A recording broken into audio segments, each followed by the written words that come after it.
The screens bled red. Numbers that had once glittered like trophies sank into negative territory in a matter of heartbeats. The clock on the trading floor read 9:47. In 12 minutes, the company would be legally insolvent unless something impossible happened. Damon Carlyle sat frozen, a glass of untouched coffee sweating in his hand, as the platform he had built since his dorm room began folding like paper. He had built an empire that touched hospitals, schools, and markets across continents. Now the servers reported strange anomalies, ledgers out of sync, and a cascade of transfers that no one authorized. He thought of the promises he had carved into his life to justify risk. He thought of the day he told his father he would never go back to counting inventory in a warehouse. Then the maintenance door at the back of the data center opened. A girl of 12 stepped in, carrying a battered netbook with stickers peeling at the corners. Her hair was pulled into a quick knot. She wore a hoodie too large for her and shoes that had seen better years. She was Sofia Alvarez, daughter of Miguel Alvarez, the night janitor who had worked these floors for more than a decade. She was unlikely in every way a PR department would imagine for a savior, and that is precisely why she moved like a calm breath through a room full of people who were losing theirs. She set the netbook on a spare cart and said, quietly, "I think I can fix this." The sentence landed like a small, bright stone in a storm, and everyone turned. What happened next would rewrite how the company thought about expertise, ownership, and responsibility. If you are watching from the United States or any other corner of the world, tell us in the comments where you are watching from, and stay through the whole story, because this one is not just about code. It is about who we trust with power and what we owe the people who quietly hold our infrastructure together. The building hummed with racks of servers, a smell of ozone and hot plastic hanging in the air. Security lights painted faces in harsh white. In less than 15 minutes, every transaction in progress could be reversed, misrouted, or stolen. The clock ticked down. The incident began with an alert that should not have existed. A worm-like process had been executing on an internal platform node and communicating to a cluster of shadow servers in a pattern that mimicked legitimate heartbeat signals. It looked like a ransomware event at first glance, because key file systems were being encrypted and strange public key markers appeared on bank reconciliation tables. But the traces ran deeper. Someone had inserted a backdoor into a legacy protocol layer that had been left active to support old clients. That backdoor allowed a series of microtransactions to be rerouted while keeping logs superficially intact. Rachel Kim, the chief technology officer, barked orders into a phone and then into the room. Marcus Lee, head of security, tried to isolate affected servers behind what passed for a makeshift firewall, but the firewall rules were behaving as if rewritten from the inside. Tomas Rivera, a senior back-end engineer who had been with the company since mothball servers still hummed on canned air cooling, read lines of logs until his eyes burned. He called out, "There is an unexpected protocol handshake from an unknown IP range that resolves to 7 different continents. Someone is trying to mask the origin." The urgency had a taste like iron in the mouth. Everyone in the room spoke fast, like people who were trying to outrun a falling building. Damon demanded options. Rachel argued for a rollback. Marcus warned that a rollback could trigger automated reversals across partner banks and critical infrastructure. "We could worsen it," Tomas said. "We need a patch, not a rollback." Miguel the janitor hovered by the doorway, mop handle pressed against the tile, and watched with the strange, quiet intensity of someone who has spent nights watching machines sleep. He had seen which servers had dustier vents, which racks made a different hum. Sofia had sat with him on late shifts sometimes and asked boring questions about lights and fans. She had watched the way he wiped vents and logged temperatures into a paper ledger no one had known he kept. She knew, in her small way, that older systems sometimes spoke in ways newer systems did not. The first 10 minutes were chaos. The next 10 were a desperate push for a single answer. Damon paced, voice low and sharp. "What is the exposure?" Rachel asked. We have transactions queued totaling more than 37 million in pending transfers and thousands of critical authorizations for hospitals and transit providers. If those flip, we trigger cascading failures, Marcus said. We already lost one hospital connection. Tomas typed furiously. The logs show a backdoor that translates between two protocol versions using a counterfeit certificate. It is pretending to be a patch, but it is an interpreter that rewrites fields on the fly. If we can intercept that interpreter, we can stop it. How do we stop something that pretends to be a patch? Damon asked. You replace it with a real patch, Tomas replied. But we do not have a patch. We do not have time. The room sounded like a storm on a vessel. Then Sofia stepped forward. Her hands were steady when she opened her netbook. The device smelled faintly of fried bread and lemon soap because it spent most days near the food cart at the loading bay and near her mother who kept the building clean.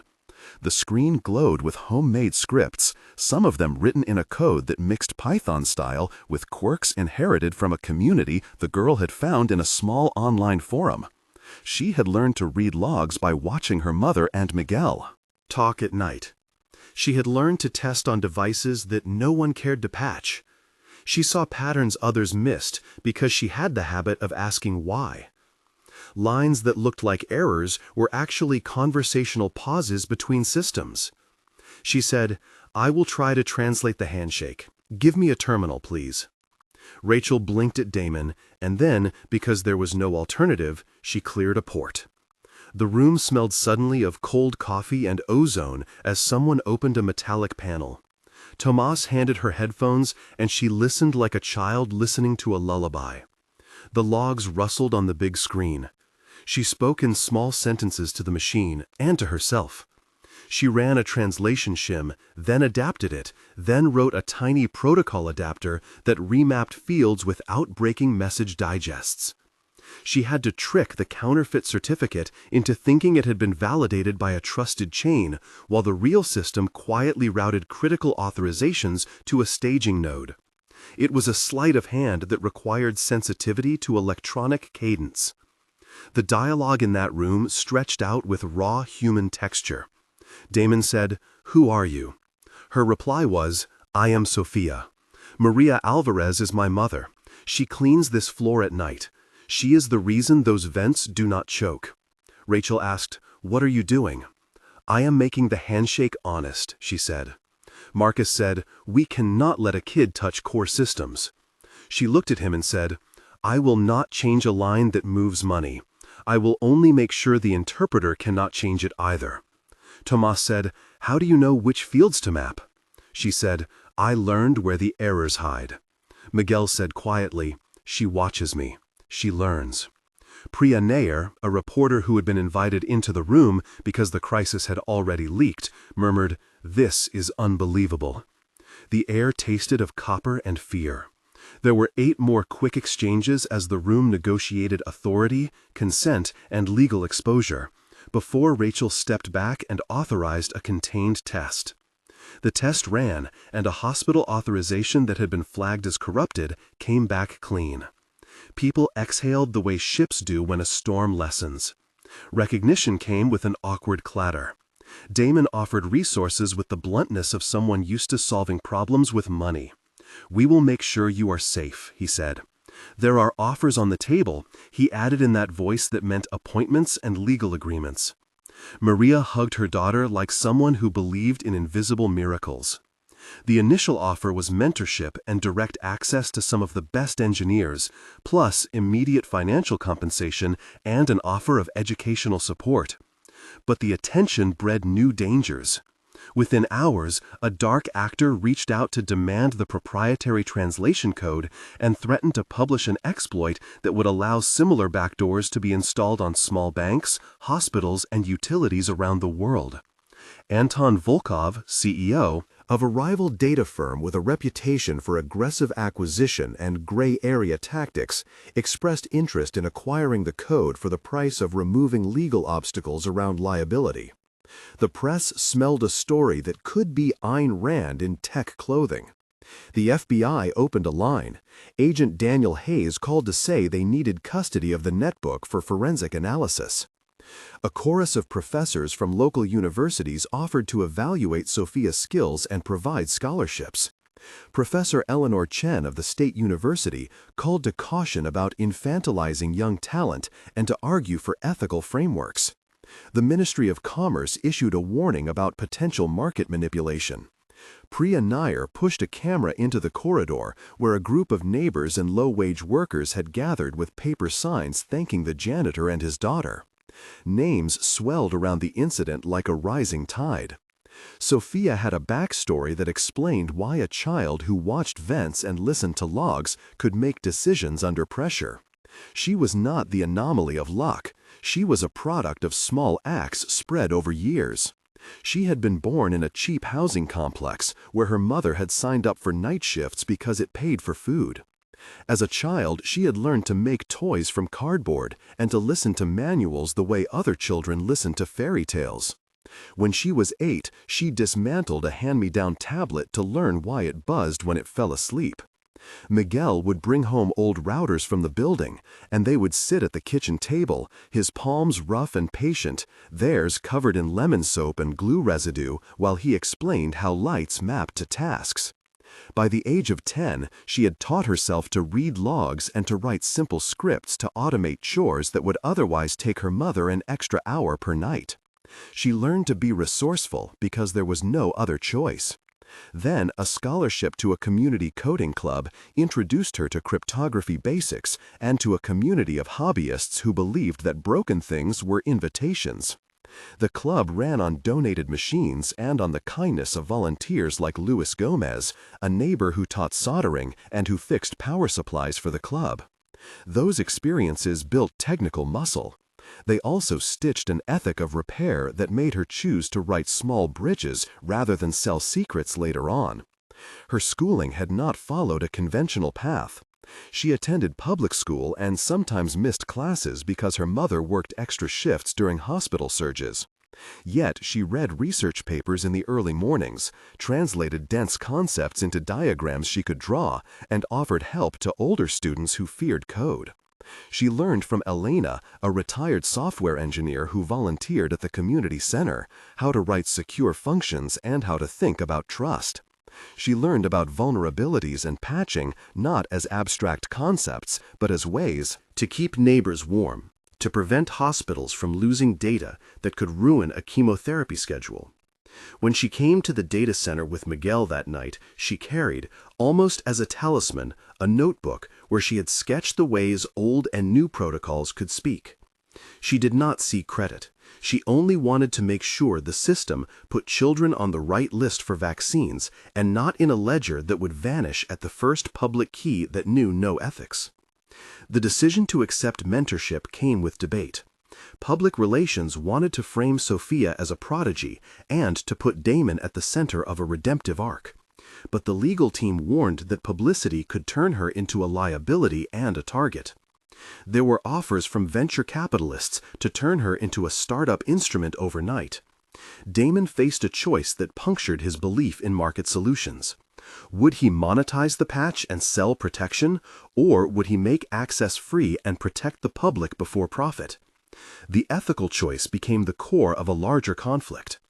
If the wrinkle in the code was opened and made freely available as an open-source platform, then hospitals, banks, and utilities around the world could implement patches without paying license fees, reducing vulnerability across the board. But an open-source release would also mean that malicious actors could study the fix and look for weaknesses to exploit. If the company made the patch proprietary, it could be rolled out with contracts and warranties, but would leave small organizations without protection. Damon sat with these arguments like someone holding two burning coals.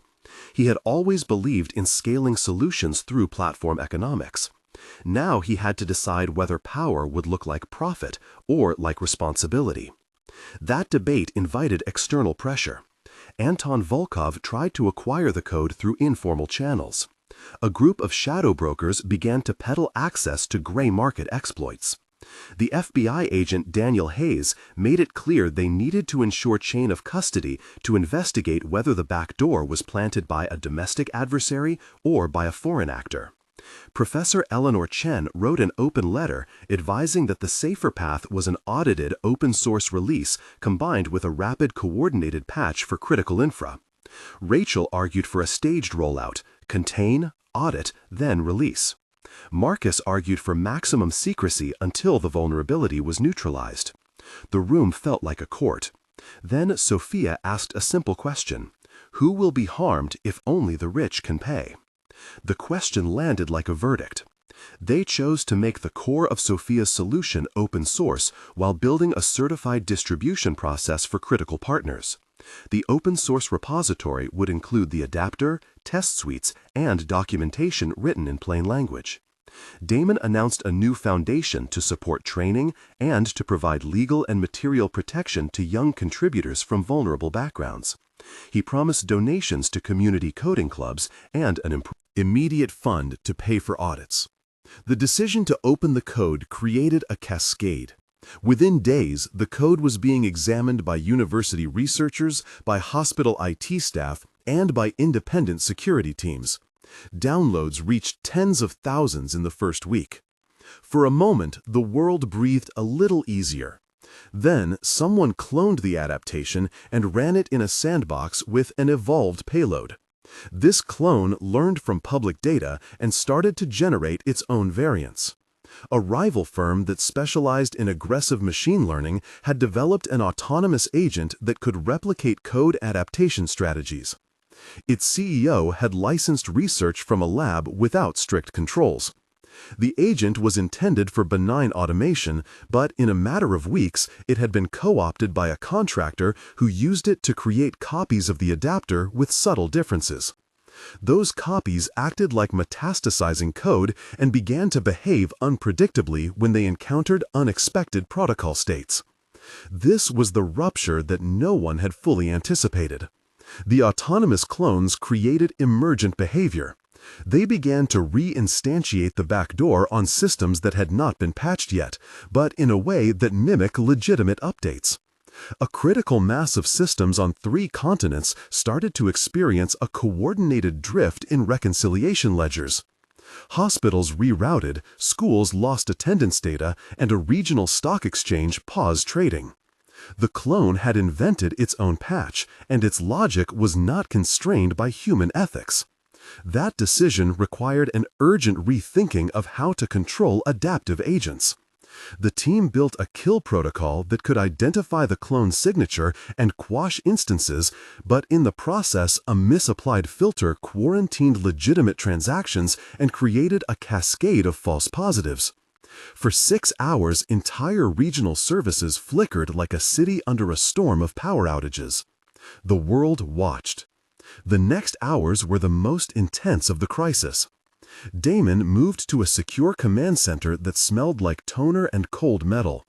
The floor vibrated with the murmur of machines and the occasional clack of a coffee cup. News feeds erupted. The rival firm denied responsibility. Anton Volkov issued a statement that his team had merely been conducting research. The Ministry of Commerce called an emergency meeting. The FBI requested evidence. Professor Chen publicly criticized the decision to release code without an international coordinated governance structure. Rachel and Marcus argued over shutdown thresholds. Sofia sat on a spare crate, knees bare because she had rolled up her leggings in a hurry and stared at the screen. She felt the weight of a decision she had not asked for. The clone was not a villain in a book. It was an emergent pattern that reflected the sloppy incentives of an industry that prized speed over restraint. She thought of Miguel and how he would worry for the people in the old folks' home downtown if their medication schedules were lost. She thought of all the children who depended on school lunches tracked by software. This was no longer about a company saving its balance sheet. This was about a public good. 2 tense paragraphs are necessary to show the internal conflict and decision in that exact moment. Sofia remembered the first time she fixed a router for a neighbor and the gratitude on his face. She remembered the smell of lemon soap in the kitchen and the way her mother hummed when she was nervous. Those memories competed with the cold logic of security protocols. She had to choose between a drastic quarantine that would stop the clone but would leave thousands without services for an unknown period, or a surgical correction that risked allowing some clones to slip through but preserved essential services. Her hands trembled when she typed. She chose the surgical route. The team implemented a multi-vector protocol that used behavioral heuristics and an integrity stitch verifying message digests across multiple independent chains. It was a risky dance that required human oversight at every step. They rerouted critical hospital authorizations through a set of verified nodes and used human review to clear edge cases. The pressure concentrated on small acts of judgment that could not be delegated to the clone. There was a moment of silence when the correction began to take effect. The monitors blinked less raggedly. A hospital that had recently rerouted a ventilator authorization sent a message that the ventilator was back on the correct list. Relief tasted like warm bread. But the correction came with consequences. Several systems were left in a fragile state and required manual audits. A vendor that had refused to patch legacy clients sued the company claiming negligence. Anton Volkov threatened to sue for damages on the grounds that the open-source release had allowed competitors to exploit research that his company had contributed to. The legal landscape turned into a thicket. The board convened emergency meetings to weigh settlement versus precedent. Public opinion split between praise for transparency and anger at the instability that followed. In the middle of it all, Sofia and her family received a flood of attention. Offers came for sponsorships, for television appearances, and for book deals. The community rallied with gifts, and a small group of neighbors raised money for a scholarship in Sofia's name. Technical explanation, short paragraph to ground the audience in what happened. The issue was a vulnerability in a legacy translation layer where cryptography expectations had been weakened for backward compatibility. The exploit installed a backdoor that translated authenticated messages into altered transactions by spoofing certificate chains. The fix required building a protocol adapter that validated message integrity using multiple independent digests and a patch that closed the backdoor by enforcing stricter certificate validation and by introducing a monitoring protocol that flagged anomalous translation behavior. The tug of public sentiment created new ethical dilemmas. Damon had been offered a choice by investors to privatize the certified distribution, lock it behind enterprise contracts, and monetize updates. It would ensure revenue and give the company resources to police installations. Elena Chen and other academics argued for community governance that would distribute power and ensure that audits were independent. After long nights and many telephone calls with legal teams, regulators, and community leaders, Damon announced a hybrid model. The core adapter and test suites would remain open source.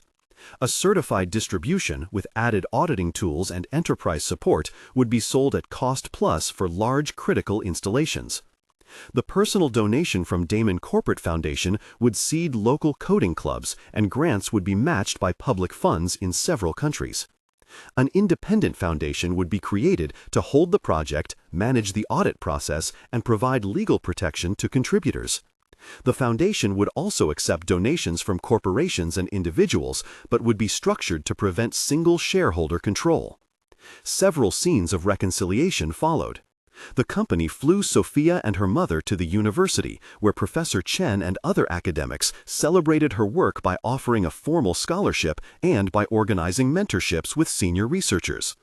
Miguel took a deep breath when a representative from the foundation discussed relocation assistance for the family if they wanted stability.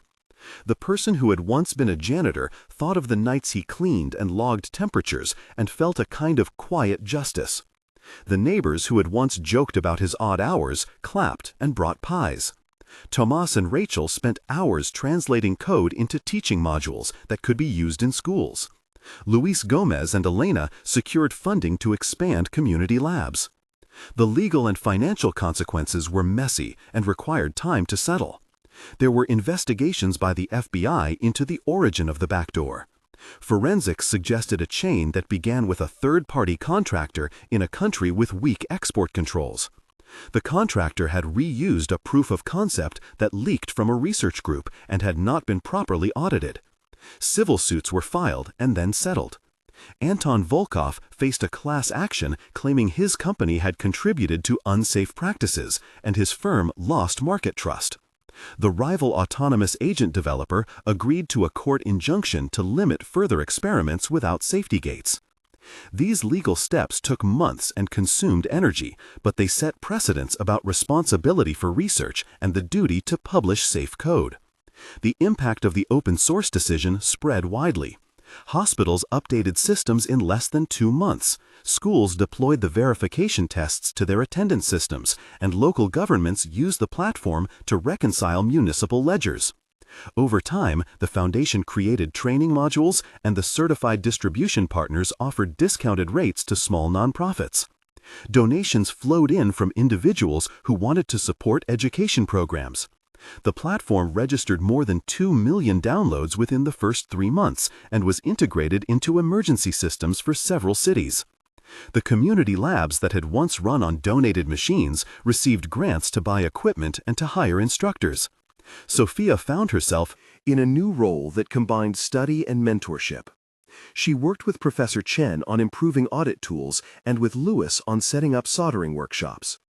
The attention did not make her arrogant, it made her deliberate.